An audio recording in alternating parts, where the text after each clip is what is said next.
What up, y'all? It's Easy Lou Unboxing TV. Please subscribe to the channel if you haven't yet.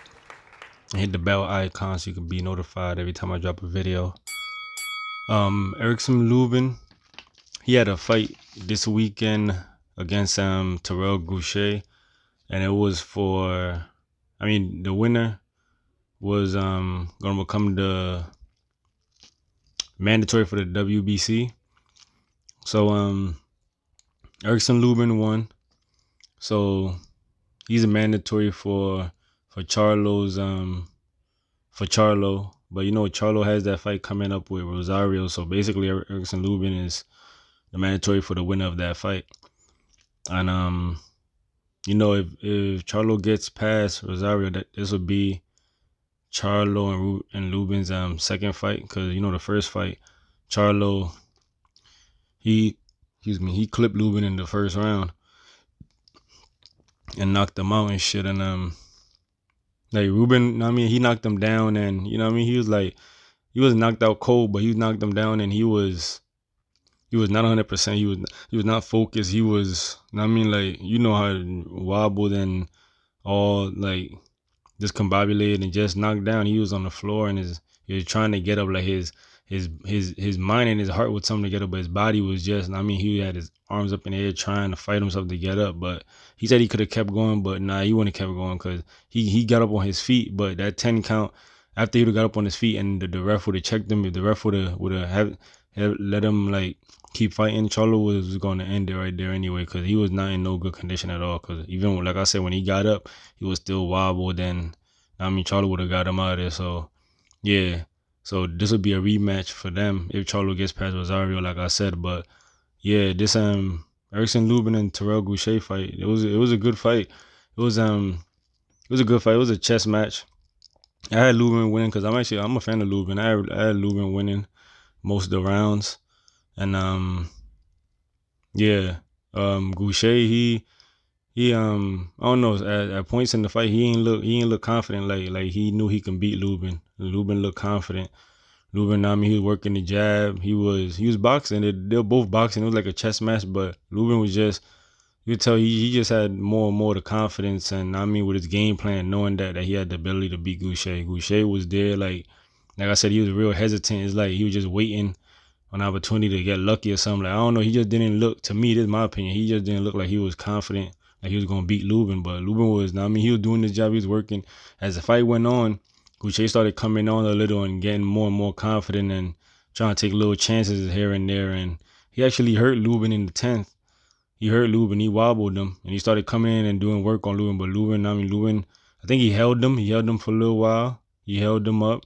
And then after the ref broke him apart, Lubin hit him with a couple shots, but Goucher kept coming back. So he hurt Lubin, but Lubin, he kept his composure and got out of that round.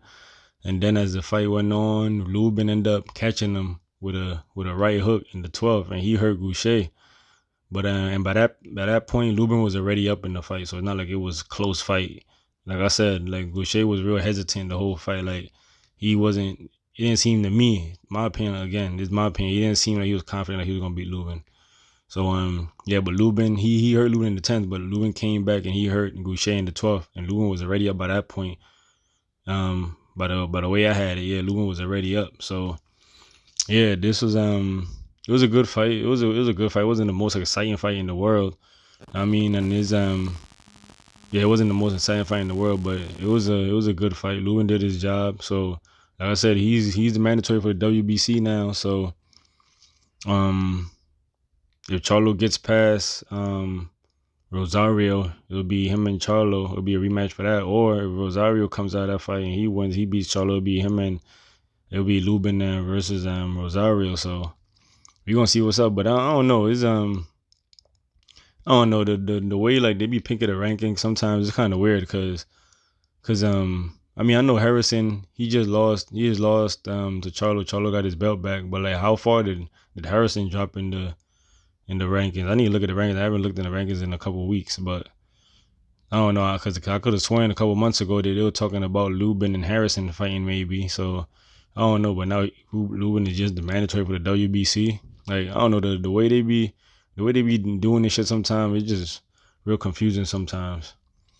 But I mean, I know some people deserve it, and Lubin definitely deserves it. Like he's been on a winning streak ever since he lost to Charlo, and he's been working his way back up. But I'm just saying, like, what are they gonna do with Harrison? Like Harrison, how far is he gonna drop after that loss? You know what I'm saying? But it is what it is. Boxing is a little complicated like that sometimes. But we're gonna see what's up, cause I want to see who the hell who who Harrison is gonna fight next.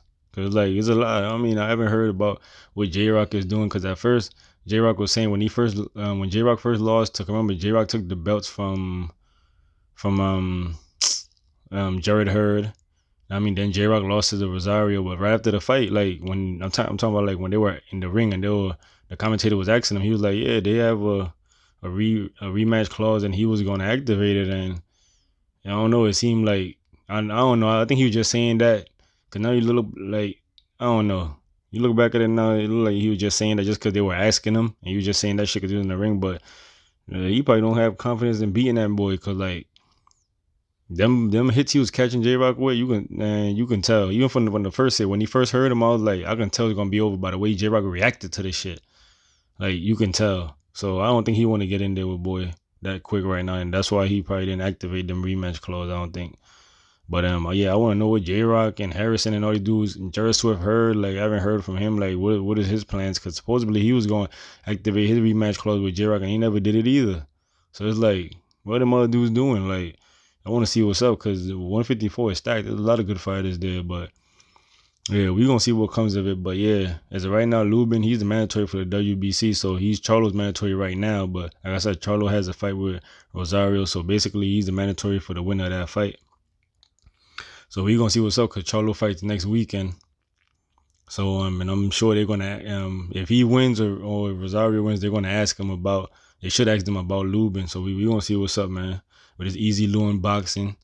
Please subscribe to the channel and hit the bell icon so you can be notified every time I drop a video. All right, one.